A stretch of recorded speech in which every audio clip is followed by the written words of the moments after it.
এখন বলো মানে কাস্টমে কি কি রুল, কাস্টমে কি কি নিতে হবে? আচ্ছা বলি, হুম। কাস্টমের মধ্যে ডেজার্ট থাকবে, একটা এডব্লিউএম থাকবে, আর একটা কি গানের নাম বললাম তখন, ও ম্যাক্স সেভেন। মনে পড়লো, ম্যাক্স 7, ম্যাক্স 7। এই তিনটা গান থাকবে। যে দুইটা কি বলে ব্যাঙের ছাতা নাম মানে মাশরুম থাকবে। তারপর মেডিকিট থাকবে 10-12টা। হ্যাঁ।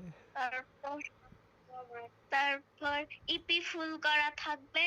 হ্যাঁ। তারপর তারপর ক্যারেক্টার স্কিল অন থাকবে। হুম। তারপর বেশি বেশি বেশি ওয়াল ফেলানো যাবে না, ঘোরাঘুরি করা যাবে না, পেঁচানো যাবে না, হ্যাঁ। এক জায়গায় চুপচাপ দাঁড়ায় থাকা লাগবে। হ্যাঁ। আমি গিয়ে অবশ্যই অবশ্যই গ্যানেট থাকতে হবে, গ্যানেট ছাড়া আমি চলতে পারি না। তারপর ডবল ভিক্টর। তারপর সবচেয়ে বেশি ভালো হয় জোনে গিয়ে মেরা গেলে। জুনিয়র জায়গায়, জুনিয়র গেম করতে হবো। হ্যাঁ হ্যাঁ।